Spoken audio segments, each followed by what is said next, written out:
Growing up, my family went back and forth between lower middle class and working class.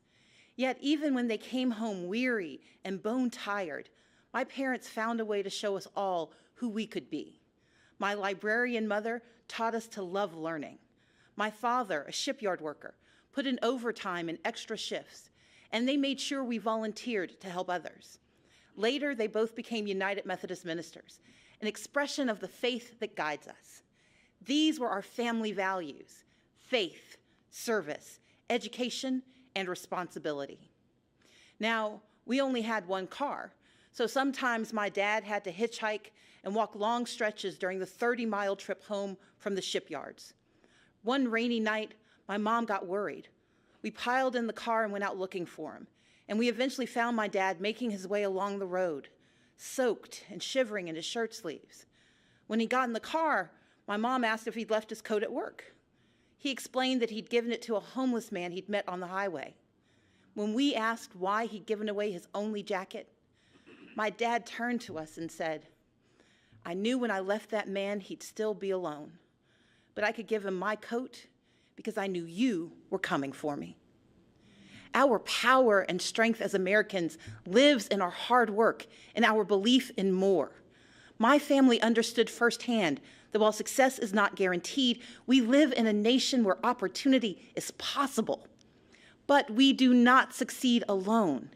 In these United States, when times are tough, we can persevere because our friends and neighbors will come for us. Our first responders will come for us. It is this mantra, this uncommon grace of community, that has driven me to become an attorney, a small business owner, a writer, and most recently, the Democratic nominee for governor of Georgia. My reason for running was simple. I love our country and its promise of opportunity for all.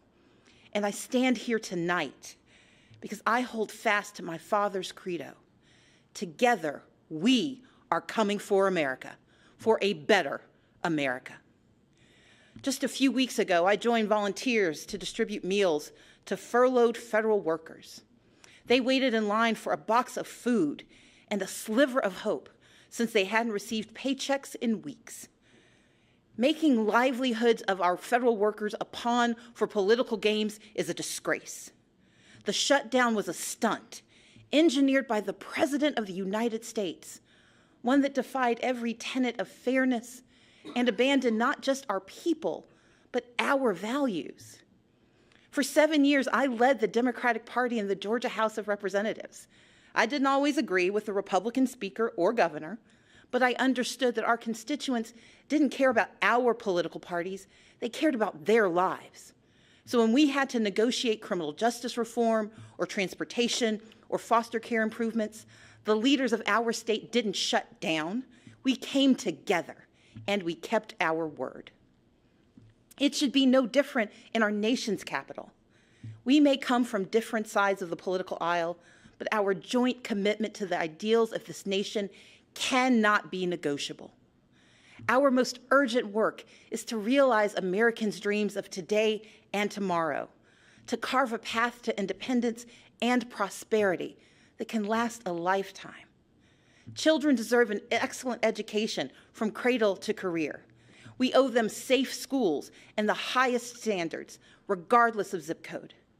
Yet this White House responds timidly, while first graders practice active shooter drills, and the price of higher education grows ever steeper.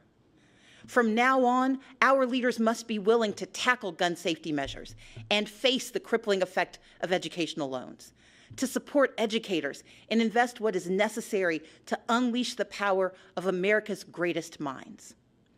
In Georgia and around the country, people are striving for a middle class where a salary truly equals economic security.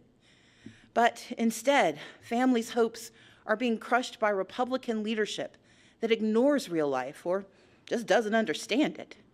Under the current administration, far too many hard-working Americans are falling behind, living paycheck to paycheck, most without labor unions to protect them from even worse harm.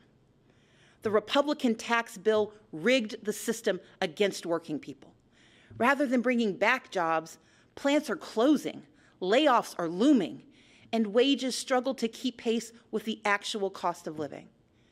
We owe more to the millions of everyday folks who keep our economy running, like truck drivers forced to buy their own rigs, farmers caught in a trade war, small business owners in search of capital, and domestic workers serving without labor protections. Women and men who could thrive if only they had the support and freedom to do so. We know bipartisanship could craft a 21st century immigration plan, but this administration chooses to cage children and tear families apart. Compassionate treatment at the border is not the same as open borders. President Reagan understood this. President Obama understood this. Americans understand this. And Democrats stand ready to effectively secure our ports and borders. But we must all embrace that from agriculture to healthcare to entrepreneurship, America is made stronger by the presence of immigrants, not walls. And rather than suing to dismantle the Affordable Care Act, as Republican attorneys general have, our leaders must protect the progress we've made and commit to expanding healthcare and lowering costs for everyone. My father has battled prostate cancer for years. To help cover the cost, I found myself sinking deeper into debt, because while you can defer some payments, you can't defer cancer treatment. In this great nation, Americans are skipping blood pressure pills, forced to choose between buying medicine or paying rent. Maternal mortality rates show that mothers, especially Black mothers, risk death to give birth. And in 14 states, including my home state, where a majority want it, our leaders refuse to expand Medicaid, which could save rural hospitals, save economies, and save lives. We can do so much more. Take action on climate change. Defend individual liberties with fair-minded judges. But none of these ambitions are possible without the bedrock guarantee of our right to vote. Let's be clear. Voter suppression is real. From making it harder to register and stay on the rolls, to moving and closing polling places, to rejecting lawful ballots, we can no longer ignore these threats to democracy. While I acknowledge the results of the 2018 election here in Georgia, I did not, and we cannot, accept efforts to undermine our right to vote. That's why I started a nonpartisan organization called Fair Fight to advocate for voting rights. This is the next battle for our democracy, one where all eligible citizens can have their say about the vision we want for our country. We must reject the cynicism that says allowing every eligible vote to be cast and counted is a power grab.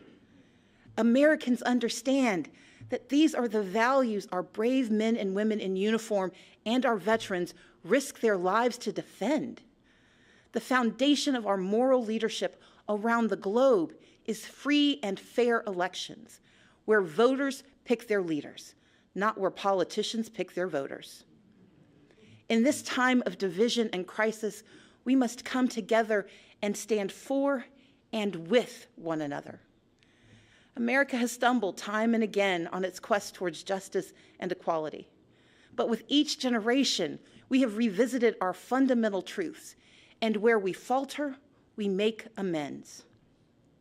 We fought Jim Crow with the Civil Rights Act and the Voting Rights Act.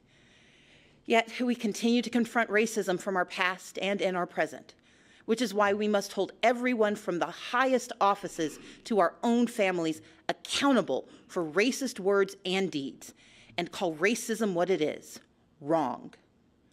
America achieved a measure of reproductive justice in Roe v. Wade, but we must never forget it is immoral to allow politicians to harm women and families to advance a political agenda. We affirmed marriage equality, and yet the LGBTQ community remains under attack. So, even as I am very disappointed by the president's approach to our problems, I still don't want him to fail. But we need him to tell the truth and to respect his duties and respect the extraordinary diversity that defines America. Our progress has always been found in the refuge in the basic instinct of the American experiment, to do right by our people. And with a renewed commitment to social and economic justice, we will create a stronger America together.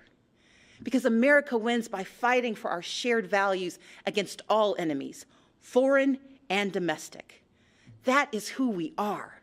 And when we do so, never wavering, the state of our union will always be strong. Thank you, and may God bless the United States of America.